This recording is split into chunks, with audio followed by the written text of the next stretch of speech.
이재명 징역형은 권순일 재판거래 역풍이다. 역풍이다.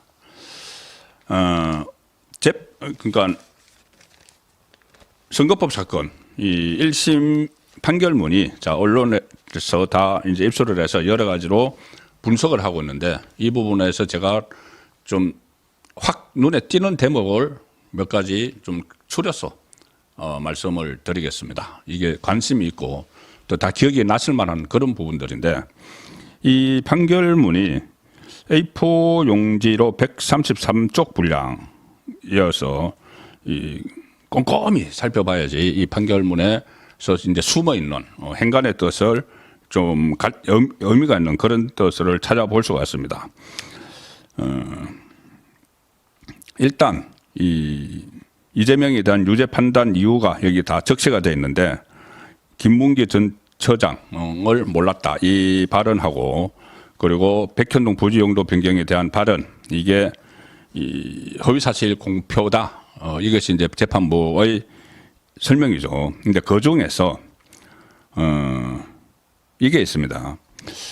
이재명이 2018년 경기지사 후보 토론회에서 친형 강제 입원 의혹에 대해서 허위사실 공표 혐의로 당선 무효형 위기에 처했을 때 이재명을 살린 게 뭐냐면은 대법원 전원 합의체 판례 대법원 합의체였는데 자, 그 합의체 이게 무슨 이야기냐면은 이재명이 2018년에 지금 이 선거법상 공직선거법상 허위사실 공표 이거는 그 김문기 씨 몰랐다 백현동 국토법령이었다 이거죠.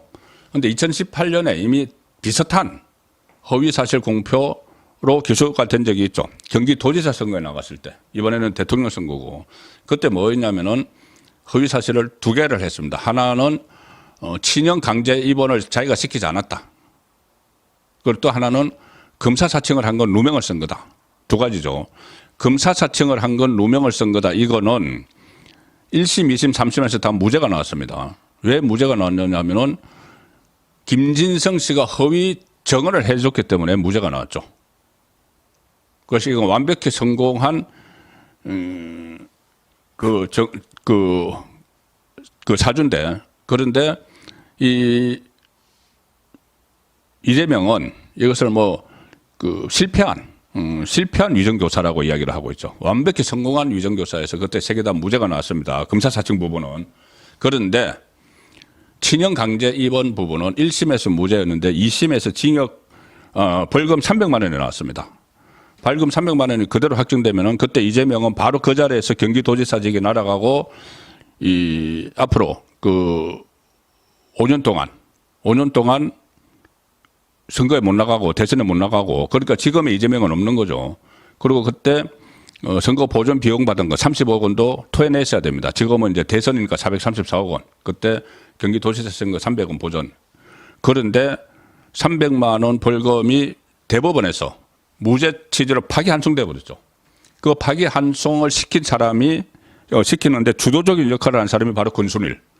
그래서 권순일의 재판 거래 의혹이 있는 거죠. 김만배가 찾아가고 이 김만배가 찾아갔고 또 김성태 씨가 또 돈을 댔고 그 재판 거래 의혹이 있는데 그때 이 권순일 대법관이 주도한 거기서 왜 그 파기환송했는지를 그 이유를 설명을 해야 되죠.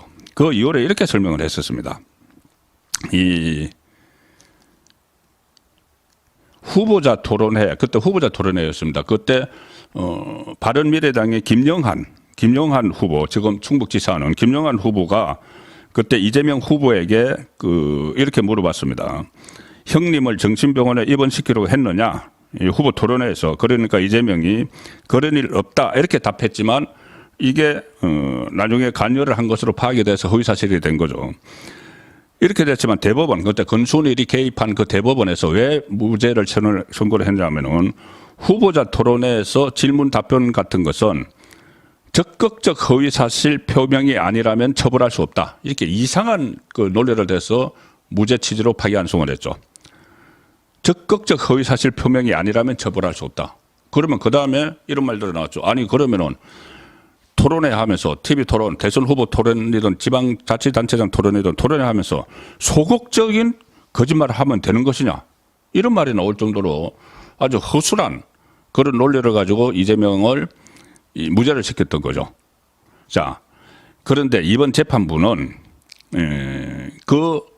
그것을 대법원 판례로 인정을 안 합니다. 이번 재판부는 뭐라고 했냐면은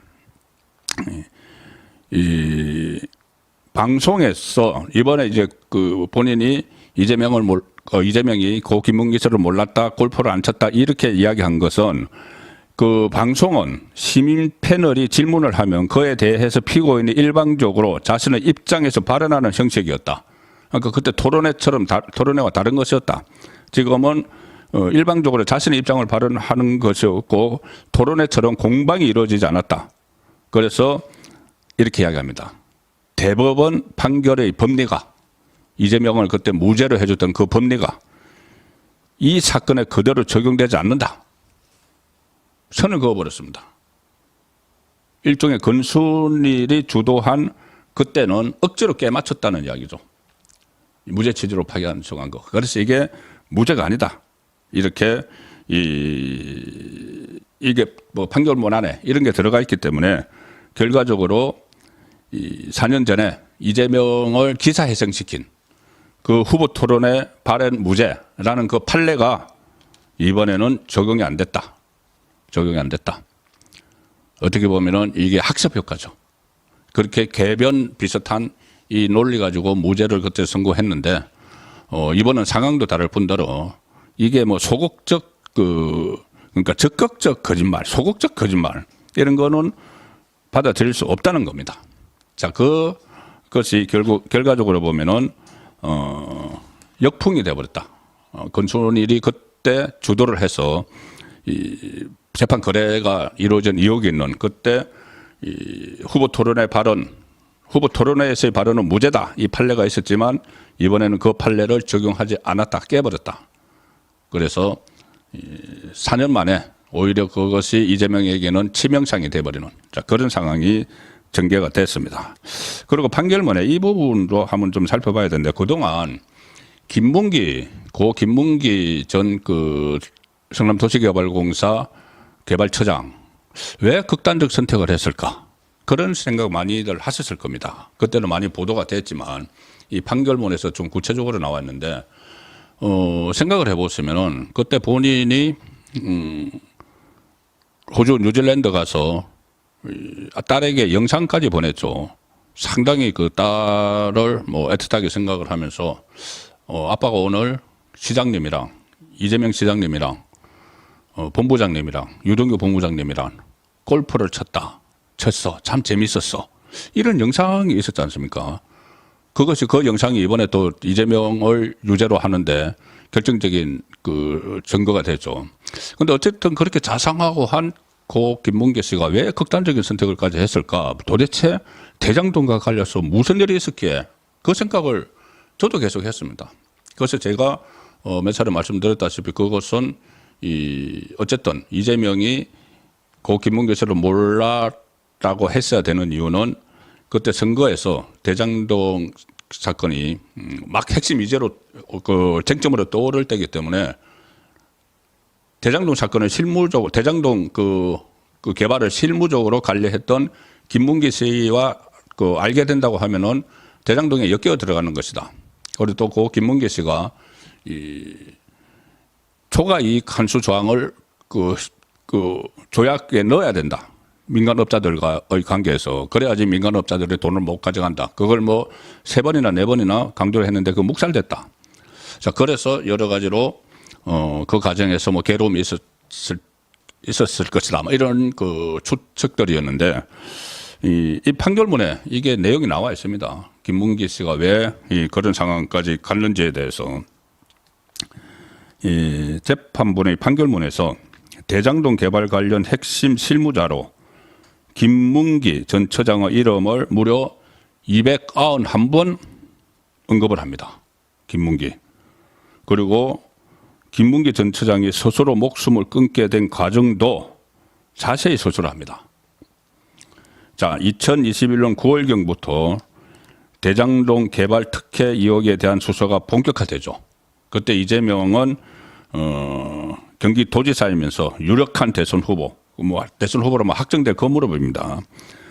그런데 그때만 해도 경기도지사고 또 이게 대장동 관련이 본인이 김문기 당시 처장이 내용을 잘 아니까 이재명 대표 쪽에 대응 자료를 제공을 해줬습니다.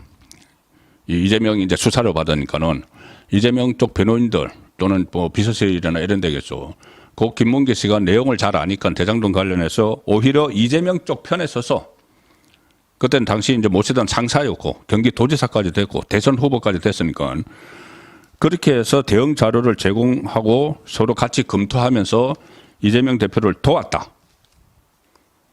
자, 도왔습니다. 그런데 판결문에 나오는 내용입니다. 그런데 성남도시개발공사는 그해 12월 20일에 김문기 전 처장을 중징계하기로 의결을 합니다. 지금 이재명을 돕고 있는데 왜 중징계하느냐? 징계 사유가 뭐였느냐? 개발사업 기밀정보 무단 유출 이런 것을 들어서 징계를 하겠다. 중징계해야 된다. 의결을 합니다. 자, 그러면 김문기 씨 입장에서는 본인이 대장동과 관련해서 모든 걸 다 알고 있고 그리고 이재명 전 시장이 수사를 받고 있어서 거기에다 도움을 주고 있었는데 갑자기 소속된 성남도시개발공사에서 중징계하겠다. 자, 이거 꼬리 다리기 얼핏 언론 꼬리 다리기가 생각나시지 않습니까? 그래서 중징계 의결을 했고 그 다음 날 김문기 씨가 스스로 목숨을 끊었습니다. 그게 의결을 한 게 12월 20일이니까는 21일 날 스스로 목숨을 끊었습니다. 그리고 지금 또 이 분통을 터지게 하는 12월 21일이면 크리스마스 전이죠. 크리스마스 이브 때 그 김문기 씨 발인을 하는 날 이재명, 김혜경 부부가 산타클로스 복장을 하고 춤을 추는 그런 게 화면에 TV 화면에 나가서 그 김문기 씨의 모친이 오열을 했다. 그 이제 그 무렵의 이야기입니다. 그래서 이렇게 이제 그 극단적 선택을 하는 과정까지 다 이제 적시를 했는데 결국은 김문기 전 처장과의 관계를 부정하는 이재명의 계속되는 발언이 이 재판부가 이것을 아주 비판적으로 본 것 같아. 이런 또 판결문에 대한 해석도 있습니다. 예, 이제 2심에 가는데 선거법은 항소심은 서울고법 선거전담재판부가 있습니다. 형사 2부, 6부, 7부 중에 한 곳에 배당돼서 앞으로 이 속도감 있게 진행될 수밖에 없다. 지금 다른 사건들도 굉장히 2심이 굉장히 빠르게 진행이 되고 있습니다. 가령 예를 들어서 1심이 3년 10개월 걸렸던 청와대 울산시장 선거 개입 사건 2심 또 사건 접수 1년 만에 심리를 마무리해 가고 있다. 이것도 계속 끌었는데 지금은 속도가 굉장히 빨라지고 있다는 이야기입니다. 그래서 이 선거법도 2심, 3심이 6 다음에 3 원칙은 지켜질 것이다. 자, 이런 전망이 많이 나오고 있습니다.